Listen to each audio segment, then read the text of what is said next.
we're back. So this is a before and after for Missing Link. It's still there. Excuse me.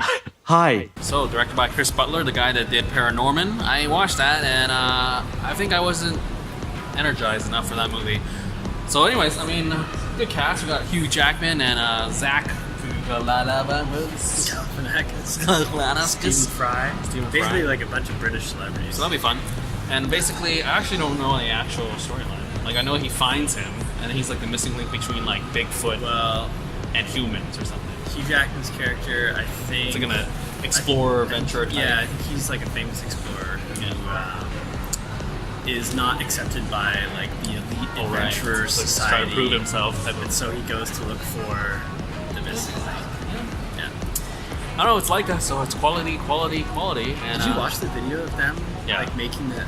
Yeah. That's so apparently he's been a pain in the ass to make because he's 8 foot tall in retrospect. Yeah. Or in context compared to humans. So it's like a lot awkward. And then apparently all his fur is there. The amount of detail that they put into that. Yeah. And like how they like move it along the track. Yeah. Like they moved along the track and they shoot like they and then now more CG stuff. So so it's getting crazier and crazier. So seriously, just like the fact that it exists. Stop motion. Yeah, I really do. I do too.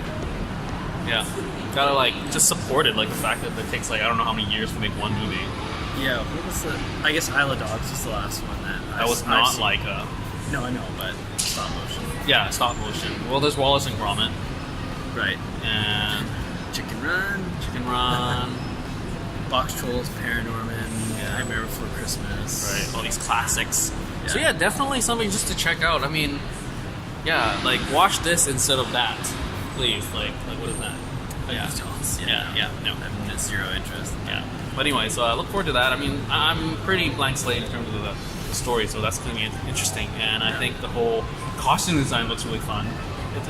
Because they're like in the world. Yeah. Like compared to Kubo. Kubo was really rich when they had the whole like township stuff, and then they sort of drifted away from that when the whole adventure started.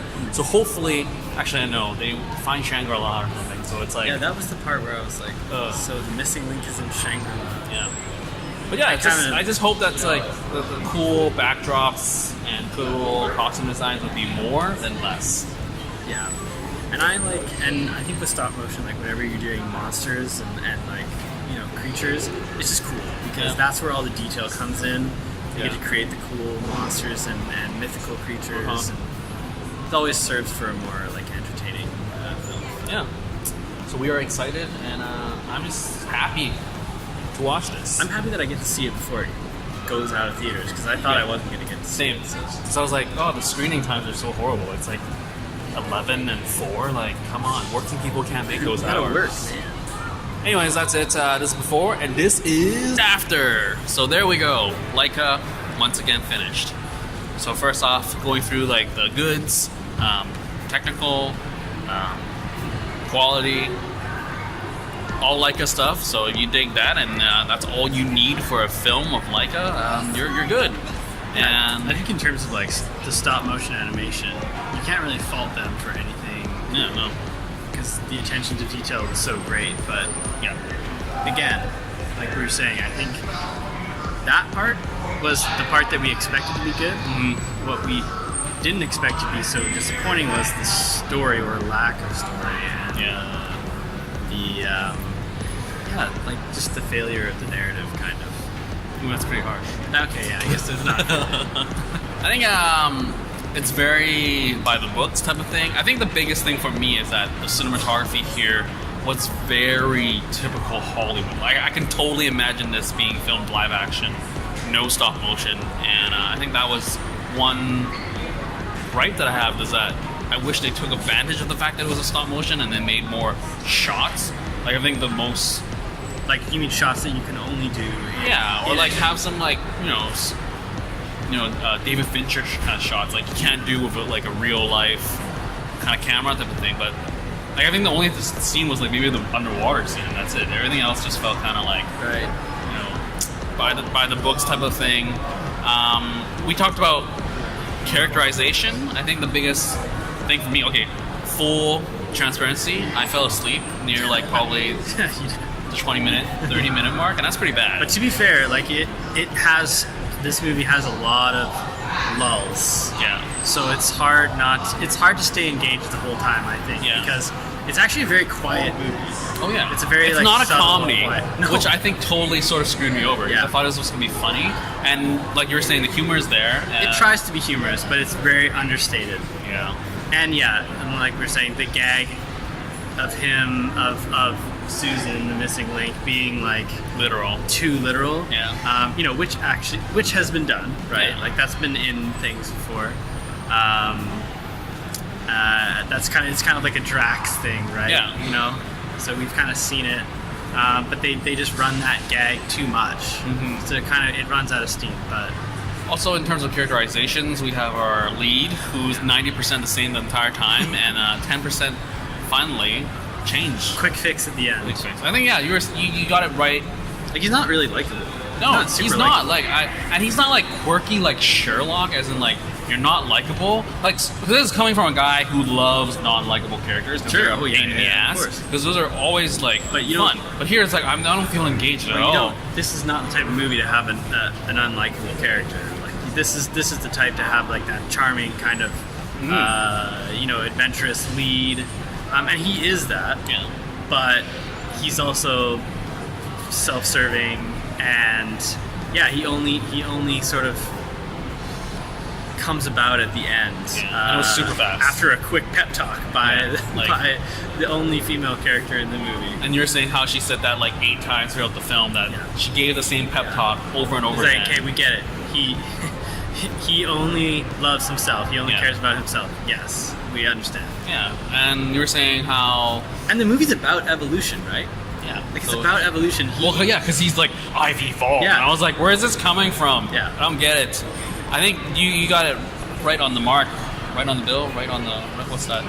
Right on the nose? Right on the nose is that everything happens super fast. But at the same time, nothing actually really happens. Because all these like settings are changing, but like nothing actually happens when they're going through the changes. And I think it's just a missed opportunity. I mean, like... Butler wrote Kubo, and I think he did a really great job of having like these layers of like different settings, different kind of like adventure type stories, and it felt really great for Kubo. And I was hoping that wasn't going to happen here, and it didn't, which is fine. But at the same time, he made like every level thing like they're going to engage a problem, but nothing really happens that is drastic or engaging. But then they move on. And like you were saying, like how writing on the map took more screen time than anything else. Just so much. And the other thing is like the main thing that was driving the plot forward was they are going from destination A to destination B, and the hunter is chasing them the whole time. Yeah. And that's literally, and they go, by train, by horse, by boat, scene change. Yeah. That's it. Like there's not really, the Adventurers Club, right? That elite club, they only come back in at the end. And really, you only get like the lead villain. You don't get to see how the other people react to seeing Susan. Yeah. And we don't even get to see Susan in modern. Yeah, that was my biggest like hope, was that this is gonna be like a fish out of the water. He's gonna get like, he has to like learn about the human ways, but yet he knows how to read, and so he knows everything already. So that's like that's too bad. And then there's no like humans getting to know him type of thing. And I sort of really was hoping for that, and we basically rewrote the story while just talking about it right after the film. And I think, not to like say we're cool and all, but I feel like what we came up with in terms of just like whole, like if there was more character like, push and pulls of like Lionel like being like, super selfish, and then no, I'm gonna help you, but then it becomes like Susan being super selfish, like I don't need my people anymore, and then like well, that could have been there could have been more depth to that too, but also just seeing Susan interact with more humans, it gives the movie an opportunity to show like if you have the humans, if you have Susan learning from the humans and you have the humans learning from Susan, it shows that like symbiotic relationship. It's kind of like it's like a model for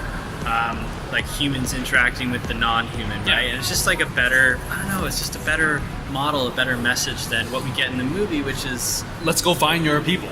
And then you know, and then And there wasn't even that much like adventuring. Literally, there was a map from the very beginning, Yeah. which was just their adventure. I really enjoyed how they got the map, but then afterwards there was no more adventuring. It was just like, hey, we got the map. Now we're gonna figure out literally everything. There was that scene with the Himalayan people, and that was super fast. And then, I mean, that was one joke that I laughed out loud when it was eating dung, and he thought it was cookies. Yeah. That was pretty Yeah. funny. But even beyond that, like the jokes was just there. But I don't know. For me, I just felt that like Susan just felt like another human, but just dressed up as a Sasquatch. Like the fact that he didn't really need to assimilate or do much to be like accepted. Like there was no gasping when he got on the boat. Like no one cared that he exists. Like Do you if think it I would've- saw a person like that, I'd be like, oh my god. Yeah. I mean, that's the thing, right? Like when he walks into the saloon Yeah, and no he's one only cares. partially covered, like, Yeah. would it have helped, do you think, if Susan at the beginning didn't really, like, only spoke English haltingly? Yeah, that would be Like fun. only a little bit Yeah. and then learned over the course that of the would've movie? been fun. Like learning, because he is the missing. Like there's a reason why he's the Yeah. link, right? I feel like you're kind of right. There was too much human in him, whereas he's the missing link, so he should be sort of in between the like the natural, the animal, and the human, right? So it shouldn't be. Yeah, he was leaning too much to the human side. Yeah, He was more proper than Lionel. Like, he was yeah, actually, in a way. Other than the like every once in a while he lets out a roar. Yeah. Like But that there wasn't really even done that isn't much. Yeah, there really isn't anything else that kind of defines him as as non-human. But yeah, missed opportunities. I think is kind Definitely. of what I feel for this movie. I mean, it's a beautiful film in terms of the animation. It's just missing an effective story. missing the link. It's missing Oh, that was bad. the narrative link. Oh. Narrative. Okay, there it is. So yeah, I think like this. Maybe someone else should have written this, or someone should have directed this. I don't know. I feel like if the story was the same, cinematography-wise, could have been more inspiring, and that would have made me enjoy the film a little more. Or it was rewritten. I mean, if it was going to be shot the same way as an atypical Hollywood adventure type of thing, then I would have preferred a better story. Yeah, and honestly, for an adventure story, it lacked action. There were some sequences, you know, like on the ship and escaping from Shangri-La and blah blah blah blah. But Like there the was- storm came out of nowhere, and I was like, that's a pretty neat trick, but it's just like, narratively, it was just like, you're just doing this for but the sake also, of action. but also they escaped the boat in the storm, Yeah, in a rowboat, and Yeah, you're like, that's like, how what? did you make it? You know, but Well, yeah, I think missed opportunity, I think that's the biggest. it's not the Thing. best effort by Leica. I think from what I've seen, Technicality-wise, I think it's fine. I'd like to see Kubo. Yeah. But I would say that like the narrative in the Box Trolls, for example, is better than this. And I Yeah. can't really remember Paranorman, but Same. I feel like I enjoyed Paranorman more than this as well. There was much more things happening in Paranormal. But I like supernatural stuff, so that makes sense. Yeah, so that helps. Yeah. Yeah. So, anyways, my arm is dying. So this is it. Keep liking, keep watching, and subscribe and share, because sharing is caring. And that's it for this before and after of the missing link. That's missing the narrative link. Oh, anyways, that's it. Later.